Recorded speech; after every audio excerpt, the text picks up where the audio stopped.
औज़ुबिल्लाहि मिनश्शैतानिर्रजीम बिस्मिल्लाहिर्रहमानिर्रहीम। प्यारे बच्चों, अस्सलामु अलैकुम वरहमतुल्लाहि वबरकातुह। आज हम वाटर पोल्यूशन के बारे में बात करने जा रहे हैं। इससे पहले हमने एयर पोल्यूशन के बारे में बात की थी। तो जहाँ तक वाटर पोल्यूशन का ताल्लुक़ है, हम सबसे पहले देखते हैं कि वाटर पोल्यूशन क्या होता है। देखिए, जो हम पानी पीते हैं या हम नहाने में इस्तेमाल करते हैं या जो बाकी चीज़ों के लिए इस्तेमाल होता है हमारे घरों में, तो वो पानी जो होता है वो काफ़ी साफ़ होता है। तो उसको हम सिंपली कह सकते हैं कि दैट्स वाटर। लेकिन पोल्यूशन हमारे जहन में ये बात तब आ जाती है जब इस साफ़ पानी में कोई चीज़ ऐसी गिर जाती है जिसकी वजह से ये गंदी हो जाती है, ये धोने के काबिल, ये नहाने के काबिल, ये पीने के काबिल नहीं रहता है। तो हम उस वाटर को पोल्यूटेड वाटर कह सकते हैं। तो इसी के बारे में हम आज बात करने जा रहे हैं कि वाटर पोल्यूशन क्या होती है। तो इसी की मुनासिबत से, इसी सिलसिले में यहाँ पे मैंने इसकी जो डेफिनेशन यहाँ पे लिखी है वो है कोई भी अनडिज़ायरेबल चेंज या अनवांटेड चेंज। जिस तरह से मैंने इससे पहले एयर के बारे में बात की थी, कोई भी अनडिज़ायर्ड अनवांटेड चेंज जो एयर के कैरेक्टरिस्टिक्स में होती है तो उसको हम एयर पोल्यूशन कहते हैं। इसी तरह से वाटर पोल्यूशन कोई भी ऐसी अनडिज़ायर्ड या अनवांटेड चेंज जिससे वाटर का नेचर चेंज हो जाए या इसका जो फिज़िकल, केमिकल या बायोलॉजिकल जो कैरेक्टरिस्टिक्स होते हैं वाटर के वो चेंज हो जाए तो हम उसको वाटर पोल्यूशन कहते हैं। तो मैंने लिखा यहाँ पे any undesired change in physical, chemical और biological characteristics of water is called water pollution. तो इसके बाद कोई भी चीज़ जो वाटर को गंदी बना देती है ना, जो हम देखते हैं आजकल जो वाटर को चीज़ें जो गंदा बना देती हैं, तो हम उनको कहते हैं कि उनको हम पोल्यूटेंट्स या वाटर पोल्यूटेंट्स कहते हैं। क्योंकि हमें पता है कि आजकल चूँकि इंडस्ट्रियलाइजेशन हुई है या गाँव में आजकल भी इतना ख़याल नहीं रखा जाता है, जो पीने का जो साफ़ पानी होता है उसमें जो बाकी चीज़ें, ये कचरा या इसी तरह से बाकी चीज़ें जो घरों से निकलती हैं उनमें डाली जाती हैं, लाइक सीवेज या टॉक्सिक केमिकल्स जो होते हैं या सिल्ट। इसी तरह से ये चीज़ें, कुछ चीज़ें ऐसी भी होती हैं जो नेचर से आ जाती हैं, नेचुरली आ जाती हैं, तो उनसे भी ये पानी जो होता है ये पोल्यूट हो जाता है।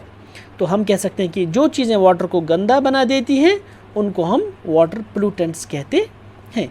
तो अब हम बात करते हैं कि ये जो पानी होता है ये कैसे गंदा हो जाता है।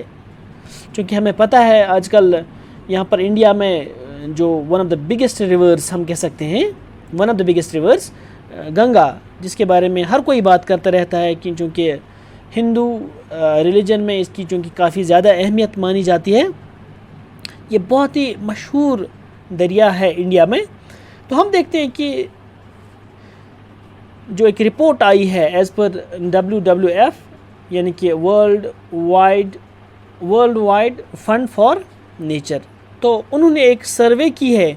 उन्होंने गंगा को one of the most 10 endangered reverse of the world माना है।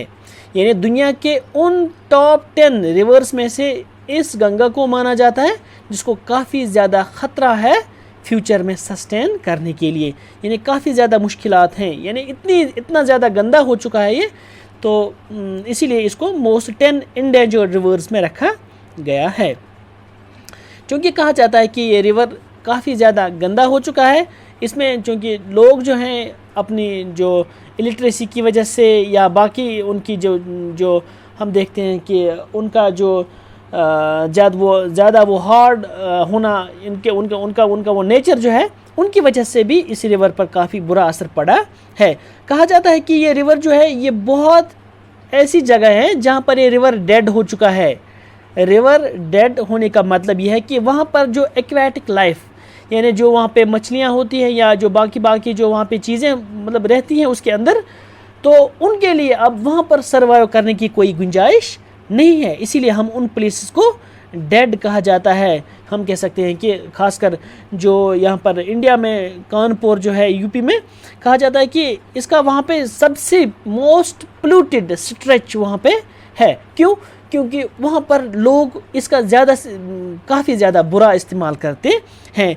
वहाँ पे जो लोग जो हैं वहाँ पे नहाते भी हैं, जो कपड़े भी धोते हैं, डिफिकेट भी करते हैं, या इसी तरह से जो गार्बेज उनके घरों से निकलती है या इंडस्ट्री से निकलता है वो भी उसी में डालते हैं। इसी तरह से जो उनके जो वो बुत होते हैं, वो पुतले होते हैं गॉडेसेस के, तो वो भी उसी में वो डालते हैं।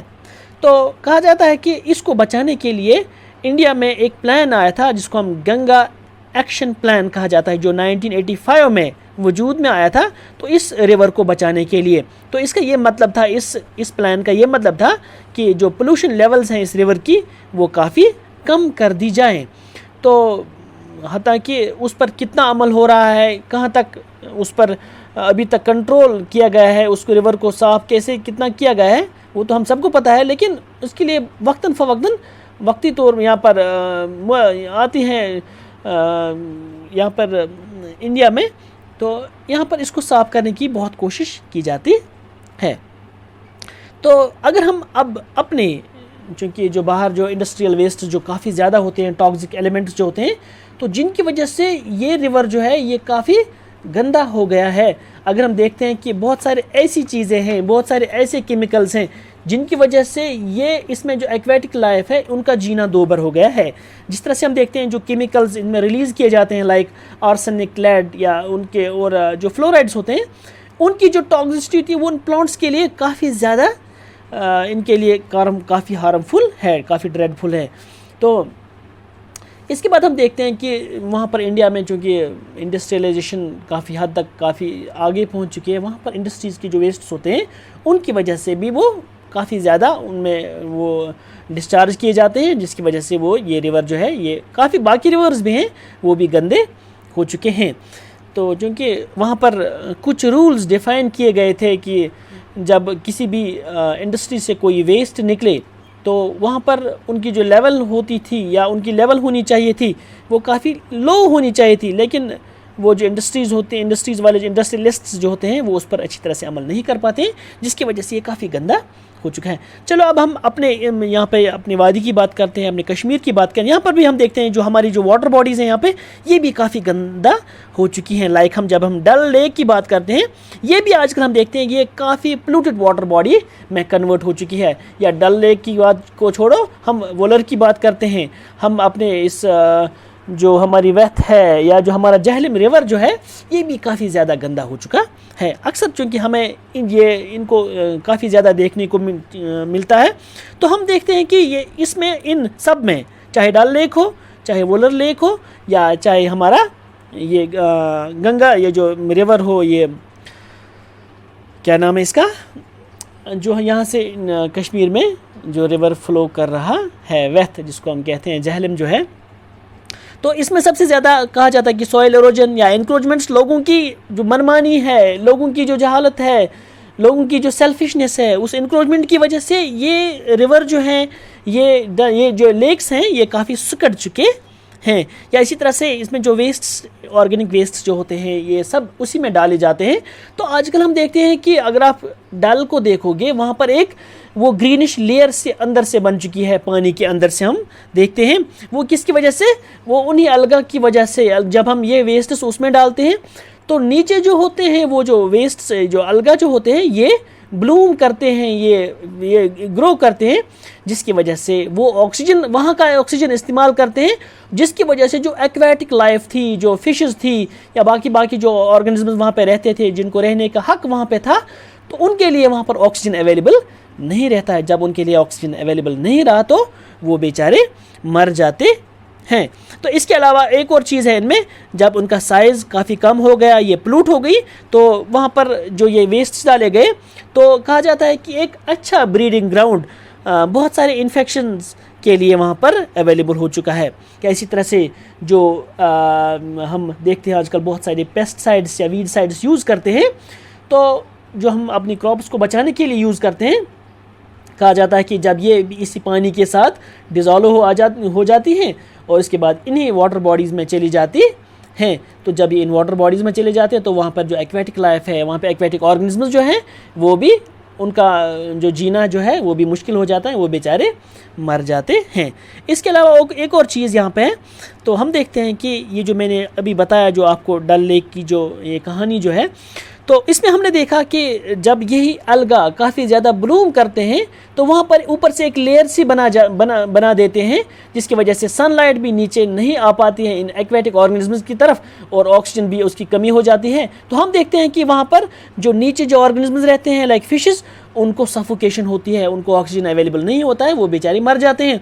कहा जाता है, हम उस प्रोसेस को यूट्रोफिकेशन कहते हैं। तो इसीलिए हम कहते हैं कि जो हमारे घरों से जो वेस्ट निकलता है उसमें भी, चूँकि उसमें बैक्टीरिया होते हैं, वायरस होते हैं, फंजे होते हैं, तो उनकी वजह से भी बहुत सारी बीमारियों के ख़तरा होता है लाक होने का, तो जिनकी वजह से लाइक कॉलरा, टाइफाइड या जॉन्डिस जो है, ये जो ऐसी बीमारियां हैं जो आजकल हमारी इस माहौल में काफ़ी ज़्यादा पाई जाती हैं।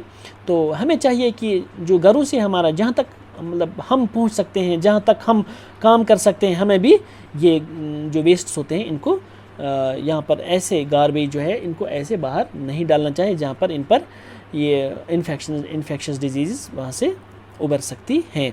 तो हमें चाहिए कि हम भी अपने जो वाटर बॉडीज़ हैं, जो हमें लोकल वाटर बॉडीज़ हैं, क्योंकि कहा जाता है ना, जब हम पूरे अच्छी तरह से इन चीज़ों के बारे में सोचें तभी हम कोई रिवोल्यूशन ला सकते हैं। तो हमें सोचना चाहिए, कहा जाता है कि थिंक ग्लोबली एक्ट लोकली, तो हमें एक्ट करना है लोकल पे। हमने जो आसपास जो अवेयरनेस लोगों में पैदा करनी है कि इससे क्या होता है, तो जब हम ये चीज़ें पैदा करेंगे लोगों में, इनमें ये अवेयरनेस पैदा करेंगे, तभी वो ऐसी चीज़ें बाहर छोड़ने से गुरेज करेंगे।